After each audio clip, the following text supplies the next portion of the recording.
सदृश गोपिन प्रेम प्रकट कलयुग ही दिखायो। निरअंकुश अति निडर रसिक यश रस न गायो। दुष्टन दोष विचारे मृत्यु को उद्यम कियो। बारन बांको भयो गरल अमृत ज्यों पियो। भक्ति निशान बजाय के काहू ते नाही लजी। लोक लाज कुल श्रृंखला तज मीरा गिरधर भजी। श्री राधे राधे। भक्तों, जीवन का सबसे बड़ा सुख होता है महान भगवत प्रेम में डूबे हुए संत भक्त की प्राप्ति हो जाना। संत मिलन सम सुख जग नाही, इसलिए तुलसीदास जी ने ऐसा लिखा है रामचरितमानस में कि संत की प्राप्ति जैसा, संत के मिलने जैसा संसार में कोई सुख नहीं। अर्थात सबसे बड़ा सुख है कोई महान भगवत प्रेम में डूबे हुए संत भक्त प्राप्त हो जाएं। भक्तों, बड़े बड़े महापुरुषों ने भी ऐसे अभिलाषा की। श्री वृत्रासुर महान भक्तराज ने कहा है, ममोत्तम श्लोक जनेषु सख्यम। अर्थात हे प्रभु, आपके विशिष्ट प्रेमी भक्तजन जो हैं उनका सख्य मुझे प्राप्त हो, उनका निकटत्व प्राप्त हो, उनकी समीपता इस प्रकार से प्राप्त हो कि सदा उनके आध्यात्मिक कृपा का लाभ मिलता रहे, भक्ति का लाभ मिलता रहे। ये जीवन का सबसे बड़ा सुख है भक्तों। लेकिन ये सुख वही समझता है जो श्रद्धावान, भक्ति पथ पर चलने वाला उच्च कोटि का साधक होता है। सामान्य जन इस सुख को सुख नहीं समझ पाते, और जो विपरीत मार्ग के होते हैं, अर्थात भक्ति विरोधी होते हैं, भगवत विरोधी होते हैं, नास्तिक कह लीजिए अथवा भक्त द्रोही जो होते हैं, उनको ये सुख नहीं दुख लगता है। जबकि राम भगत प्रिय लागहि जेहि, तेहि उर बसहु सहित बैदेहि।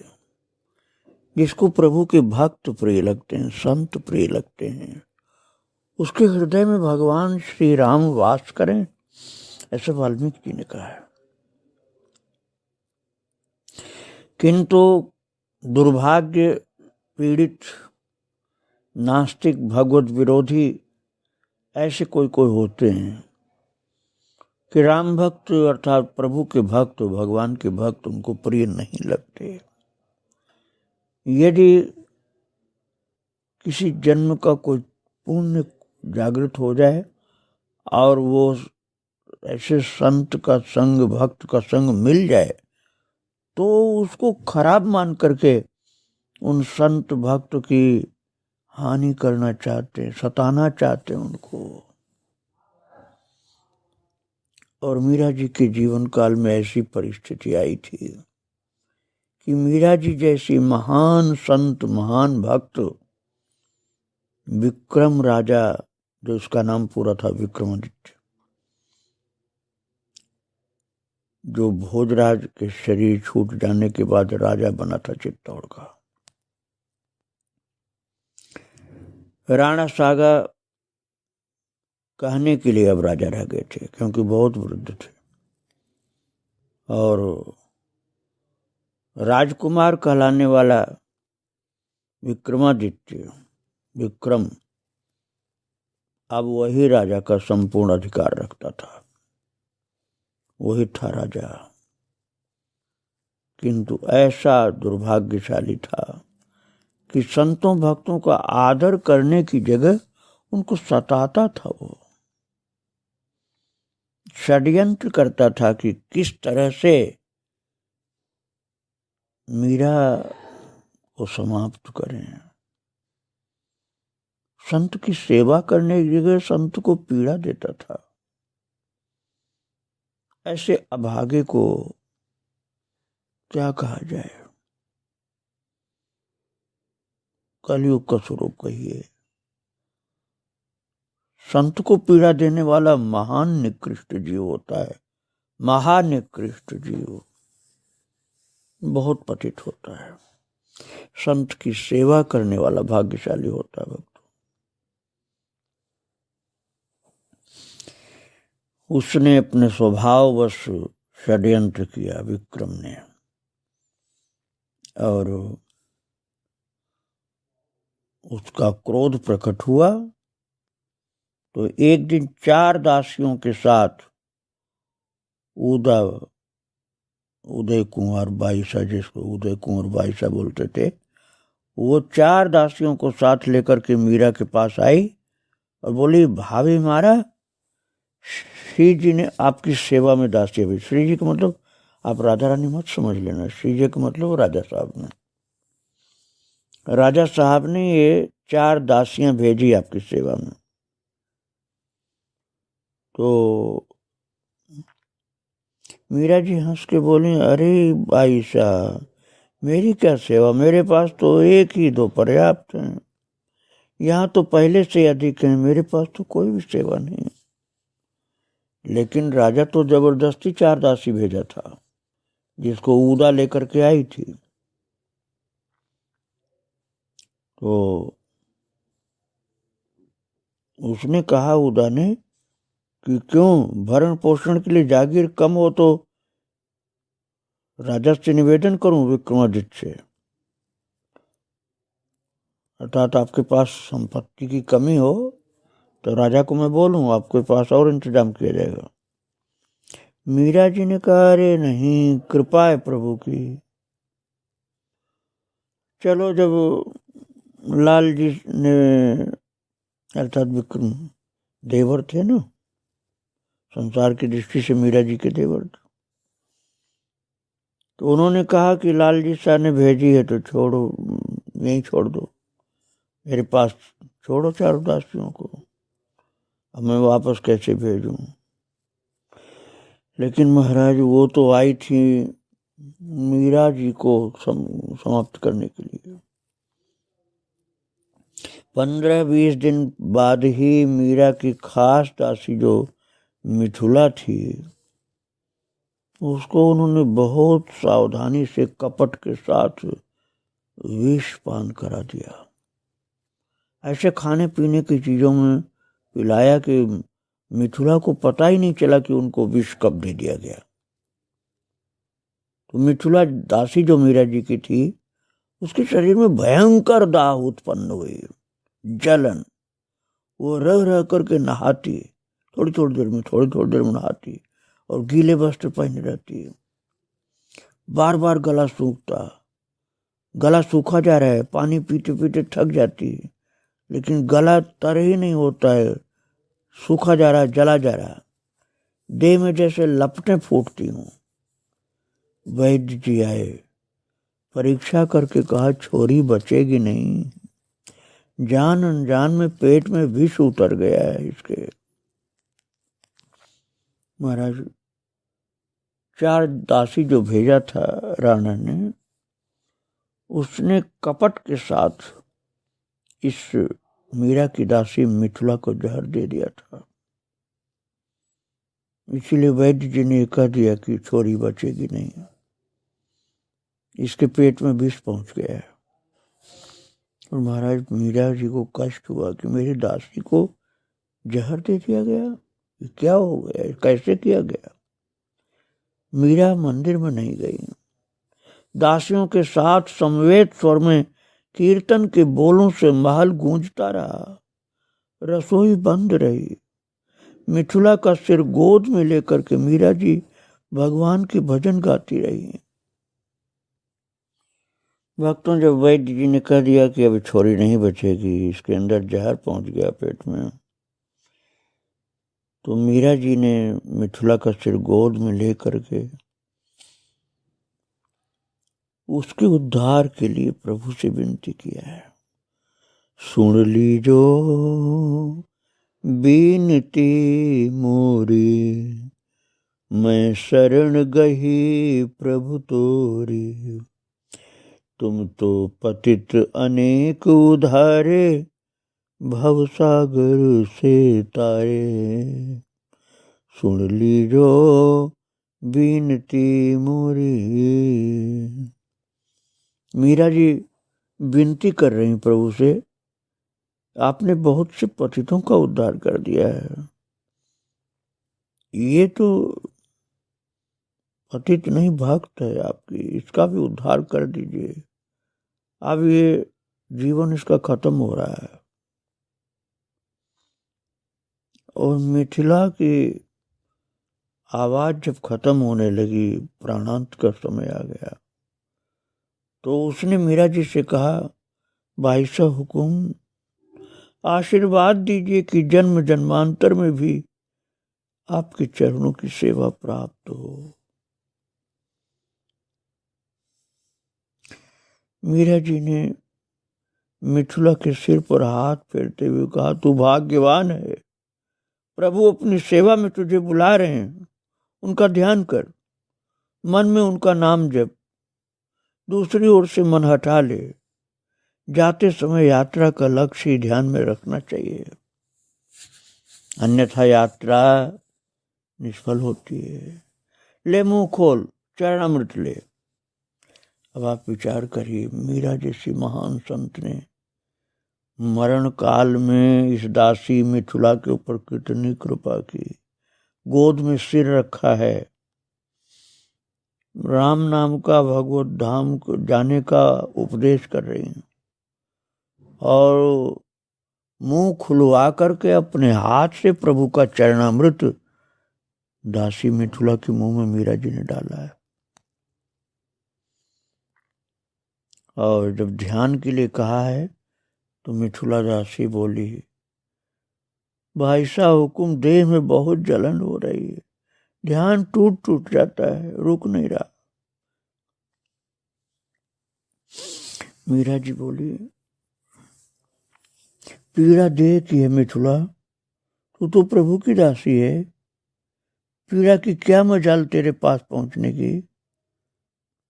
अरे वस्त्र फटने से जैसे देह को पीड़ा नहीं होती है, वैसे देह की पीड़ा आत्मा को स्पर्श नहीं करती पगली। और फिर मीरा जी अपना कर कमल फिराने लगी उसके शरीर पर, और जय श्री कृष्ण, जय श्री कृष्ण। ऐसी धीरे से बोलती हुई मीरा जी की दासी मिथिला के प्राण पिंजर गए, प्राण, शरीर अस्थि पिंजर रह गया जमीन पर। भक्तों, चंपा, चमेली, गोमती और मंगला आदि दासियों ने अपनी स्वामिनी के चारों ओर जैसे घेरा सा बना लिया। मिथिला की मृत्यु ने उन्हें पुकार कर कह दिया कि आने वाली दासियां कैसी हैं। जो 4 दासी राजा ने भेजा है, राणा ने, वो क्या करने आई हैं, कैसी दासी हैं, ये पता चल गया। अब उनका बस चलता तो वे उन्हें ड्योढ़ी में ही प्रवेश न करने देती, किंतु बाईसा तो फरमाती हैं कि जो आवे उसे आने दो, और जो जाना चाहे उसे जाने दो। इसलिए दासियां रोक नहीं पाईं, और राजा की भेजी हुई 4 दासियां शत्रु बन करके साथ में रह रही। एक दिन चंपा मीरा की बिछौने को समेट रही थी। उसने देखा कि चद्दर के नीचे कांच के टुकड़े बिछे हुए हैं। उसका हृदय घबरा गया। दौड़ती हुई भीतर महल में पहुंची, मीरा जी स्नान कर रही थी। उसने विकलता भरे स्वर में पुकारा, बाई सा हुकुम, बाई सा हुकुम। उसकी घबराई हुई आवाज सुनकर के मीरा जी ने उसकी ओर मुंह घुमा करके कहा, क्या हुआ चंपा, क्या हुआ, इतना क्यों घबरा रही है तू? तो चंपा ने कहा कि आपको कहीं चोट तो नहीं आई, कांच तो नहीं चुभा आपको? तो मीरा जी हंस के बोली, कैसे, कहाँ लगती चोट मुझे, और कांच ही कहाँ चुभते मुझको? दिन में ही कोई सपना देख लिया तूने क्या?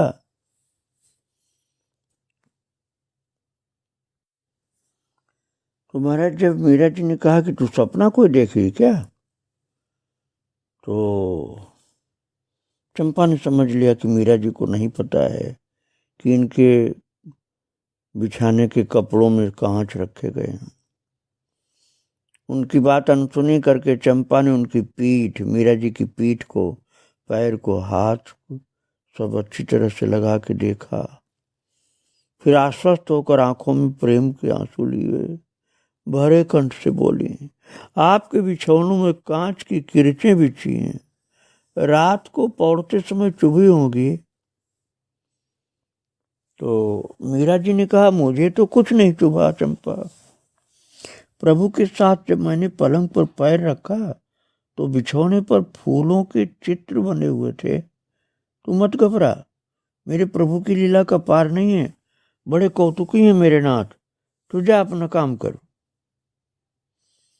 रात को बिछौना किसने संवारा? तो गंगा ने कहा कि मैंने। इसके बाद पूछा कि जो नई सखियां वो आई हैं राजा की ओर से, राणा की ओर से, क्या वो कोई भीतर गई थी? तो बोले नहीं, पर हाँ गुलाब गई थी।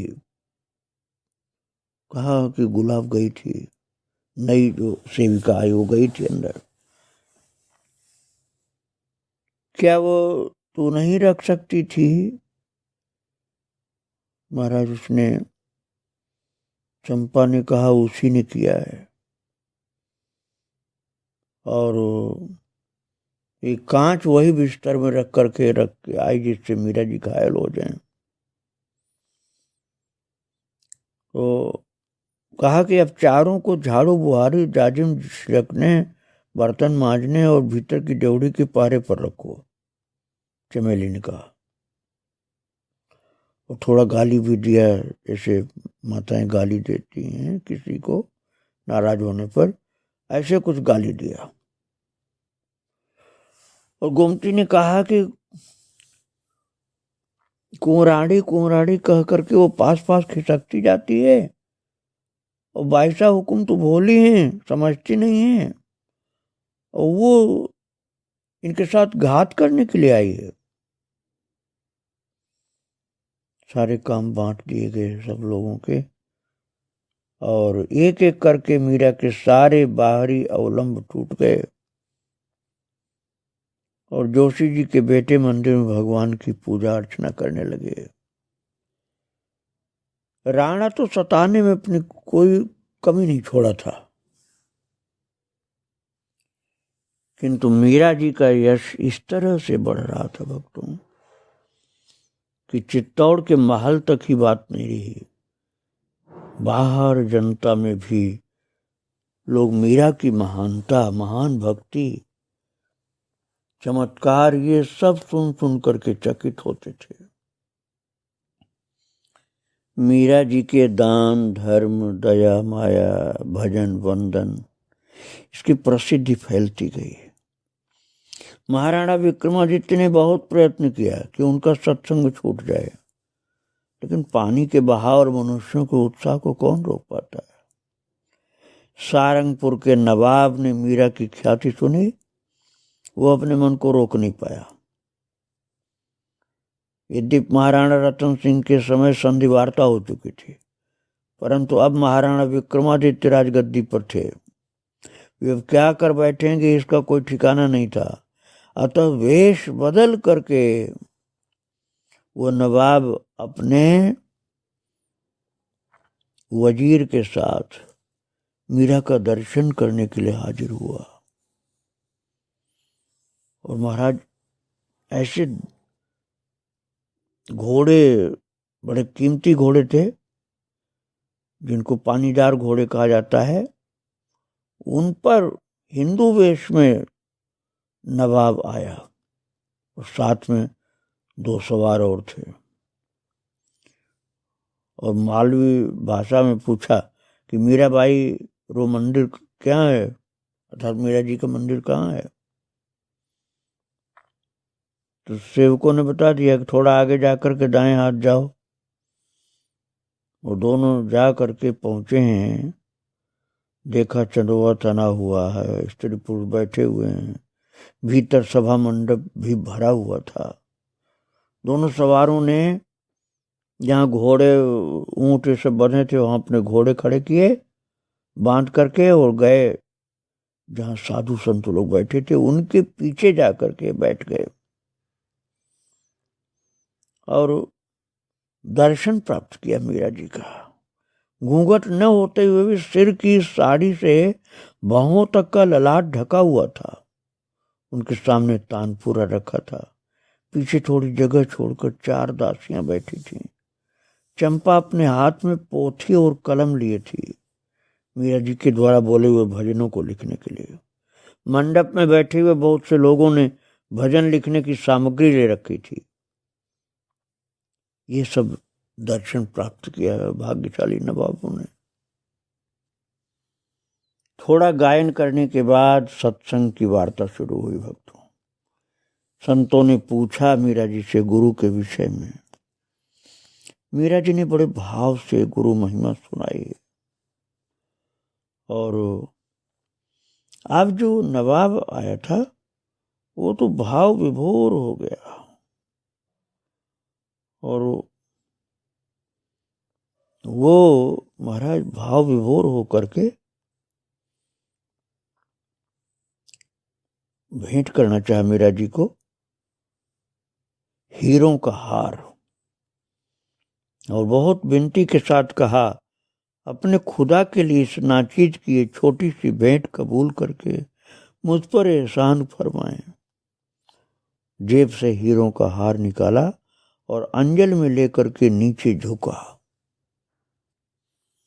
भक्तों, पहले तो मीरा जी उसको लेने के लिए मना करने लगे कि नहीं, ये सब प्रजा की चीज है, प्रजा का हित हो, उनको सुख मिले, यही ठीक रहेगा। लेकिन जब बहुत विनती करने लगा, रोने सा लगा कि नहीं, आप इतनी सी मेरी भेंट स्वीकार कर लीजिए, तो उसका मन रखने के लिए फिर मीरा जी ने लिया था। और उसने देखा, मीरा जी ने देखा कि बहुत दुखी हो रहा, बहुत रो रहा है, तो फिर उसके दिए हुए हीरों का हार को स्वीकार कर लिया उन्होंने। और ये खबर किसी तरह से राणा के पास पहुंच गई भक्तों, और वो तो तिलमिला उठा। यद्यपि राणा के पहले उसको मित्र माना जाता था नवाब को, लेकिन वो तो सबको दुश्मन मानता था। वो बहुत ही ज्यादा नाराज हुआ।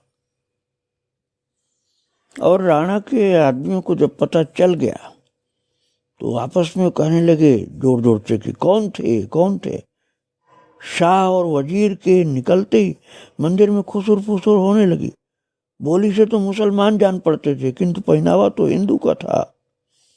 यदि मुसलमान थे तो मंदिर भ्रष्ट कर गए हमारा, मारो मारो विधर्मियों को, इनकी इतनी हिम्मत। ऐसे राज कर्मचारी चिल्लाने लगे। एक ने कहा कि बड़े घर के हैं, हीरे की कंठी देखा है जो निकाला उन्होंने। दूसरे ने कहा बड़े घर के हैं तो क्या हुआ, हमारा धर्म बिगाड़ेंगे, चलो उठो पकड़ लो, अभी तो नीचे ही होंगे। और पहले तो धीमे स्वरों, फिर बाद में जोर जोर से लोग बोलने लगे विधर्मियों को मारो, हमारा मंदिर भ्रष्ट कर गए। और मीरा ने ठंडे स्वर में जोशी से पूछा कि क्या हुआ। तो बोले कि ये जो अभी मंदिर से निकले वो मुसलमान, ऐसा लगा हुकुम, अपना मंदिर भ्रष्ट कर गए, अभी दूर नहीं गए होंगे, बांध कर लाए हम लोग। तो मीरा जी ने कहा क्यों, क्या अपराध किया उन्होंने? आपके पास कौन सा प्रमाण है कि वो मुसलमान है? यदि हों भी तो क्या उन्हें भगवान ने नहीं बनाया? बहुत से हिंदू मुसलमानों के यहाँ चाकरी करते हैं, उससे वो उन्हीं की भाषा बोलने लग जाते हैं। बोली से कोई मुसलमान हो गया क्या? अरे भगवान ने जिसको जहाँ सेवा में लगाया वो वहाँ लगा है, और वो तो कोई खराब भाव से आए नहीं थे, वो तो बहुत प्रेम से भक्ति के भाव से आए थे, और उन्होंने तो कोई गलत बात भी नहीं की है। मीरा जी ने कहा आप लोग बिना बात के ही नाराज हो रहे हैं। लेकिन भक्तों, राणा के पास तक खबर पहुंच गई कि नवाब आया था, मीरा को हीरों का हार भेंट किया, कंठी भेंट किया। तो महाराज वो बहुत नाराज होता राणा।